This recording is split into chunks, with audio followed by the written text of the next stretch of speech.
Dude, what are you doing? No, I didn't see you there, man. Just finished splitting all this wood. You want to see how it got piled so high? Oh, better watch. Stay tuned. Hello everyone and welcome back to the channel. Today I'm at my buddy Aaron's house. He's behind the camera right now. And we've got the Easton made. And we've got my new conveyor. I told you about this whenever I went up to the 608. This is where this came from. This is a 16-foot ear corn conveyor. It's an old gal. I kind of got this idea from Twin City Firewood. I'll link him here. You need to check out his channel. He got one of these recently. It worked pretty good. It looks like it's a good length. So, you know, I felt pretty good about driving way too far to get a old rickety conveyor. This thing is 16 foot, like I said. It is super easy to move around. I think it'll be great for working alone. You know, you got to get the wood away from you or load it into a dump trailer or a tote. It just takes one set of hands out of the equation. That's kind of what I need. I need an extra set of hands, and a lot of times I don't have that. So this thing will work good. It just runs off a 120 volt motor. Now, since it is 16 foot, it doesn't really have room for grizzly bars and still be able to load my dump trailer. And you know, it doesn't really have room for grizzly bars anyways because it's only 6 inches wide. So I've got that taken care of. So what I did, I haven't even used it yet. What I did is I added these grizzly bars to the end of the splitter. I built these. They look like crap, but that's okay. Gave them a quick old paint job. Paint's gonna wear off. These just slide in to the receiver here, so everything is nice and rigid.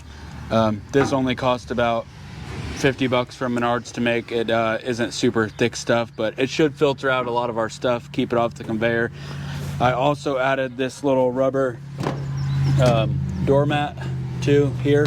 That way when the wood falls down and all the crap falls down, it doesn't just go in the end and plug up. I've seen that happen before, so I want to treat this thing right. I figured I would do things right the first time, or try to do things right the first time. Who knows if they're right or not, but we'll give this conveyor the best fighting chance it has to live. So this thing isn't going to be the best for boiler wood because it isn't super big, but the splits that I want to make, I think it'll work good. Aaron, what do you think about the new setup? I like it. It's super easy to move around. You can just lift this conveyor with one hand and push it around. Yeah, it's well balanced. Yeah, it works pretty good. It's easy to haul. This whole apparatus disconnects easy, and 2 people can pick the conveyor up and set it on the trailer. So I think it'll work good for moving from wood yard to wood yard if that's what I choose to do with it. And then we're going to be using the trusty old Easton made here, 6-way. Aaron's got a pile of wood, and we're going to split it, see how this thing works. Never used it before, so please don't break my conveyor today, Aaron, okay? Can't make any promises. Yeah, I'm going to be leaving it here, and you're going to be fixing it if you break it, because this is your wood. So we're going to get you guys set up on the camera now, and we'll try it out, see how it goes.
So we've split here with the conveyor and splitter, and we've run into some problems really.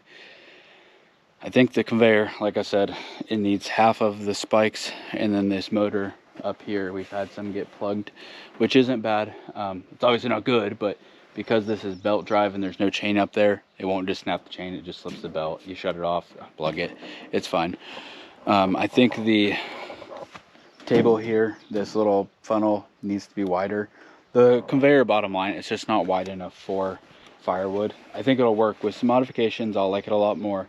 But ultimately, we just need a freaking Wolf Ridge or Easton made conveyor. That's actually made for wood and wide. This thing's just not quite wide enough for wood. Like we talked about, the grizzly bars didn't work at all. They were catching stuff, but not enough to really make it worth it. I also think some of the problem might be, obviously the problem is this thing's making too much wood. If I had a slower wood log splitter or something that didn't push 6 pieces out every time, that you could split it and just kind of slide it into the conveyor like Twin City Firewood does, I think it would work better. Maybe if we had the 4-way wedge too, and wood was kind of pushing straight through and not up and over and falling all over, that would work better as well. But the 6-way, the way we're running it now, as much wood as we're expecting this conveyor to move, it's just not working super well. So I think we're gonna go get some gut busters, have some lunch, pull the conveyor away and just push the rest of it on the ground, and then just scoop it up with the tractor and then stack it from there. I think that's what we're gonna do. So overall, I'm not thoroughly impressed with this conveyor, but I think with some work, it can be usable. Just like any business goes, especially Firewood, the name of the game is figure out how to do it cheaper and make the most money. And you know, buying this conveyor is a tenth of the cost of buying a real Firewood conveyor. So obviously it doesn't work as good, but you know, you got to try before you just go spend all the money, because money takes a lot of wood to sell, you know. So more equipment isn't always more profits. It is in the long run, but right away it's not. So we're gonna do that. We'll get back to it. We'll see you out there. All right guys, so we got back from lunch. We cut every so often, we cut the paddles off, and it is working a lot better now. So we're gonna run now and see what happens. What do you think? Oh, well, like you said, we cut those off. We ran a little bit and it seemed to do a lot better. You make quick work of it? You made quick work of it. Well, as long as we're making quick work of it. I was gonna throw a joke in there, but you'd have to edit it out.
Hey guys, so we just finished up splitting wood. We got a ton split that pile. There's probably 4 or 5, 6 face cords in there, and then we got this huge pile here. Pretty good stuff. There's probably 2 full cords in that pile at least. Oh yeah, I'd say. The conveyor is it's got issues. It needs some tweaking. Really just need a real firewood conveyor, I'd say. I think that one would have been okay if we weren't feeding it with the 6-way. That's the problem. It cannot handle the amount of wood we were putting to it. If you feed it nicely, or you feed it 1 piece at a time, it does wonderful. But whenever you dump 6 pieces into it at once, it would, like, after 3 pushes, you get like 12 pieces that just fall into it all at once, and yeah, it just got jammed and it up. would jam up. So I think with some modifications, or just using it solo where the splitter's not making as much wood as quickly, I think it'll work good. But we'll see, and maybe just the real conveyor is in the works for us. I don't know. It's kind of one of those things, once you get the taste of a conveyor, you want a better conveyor. It's just like chainsaws. It was nice having it taken away when it did work. Yeah, it was super nice not having to worry about it, but the conveyor is not, it's not standalone. Like, it still requires attention, and if it requires attention at that point, you might as well be stacking it or doing something else with it, not worrying about the conveyor. But that'll do it for this one, guys. Thanks for watching. Appreciate it, and we'll see you next time.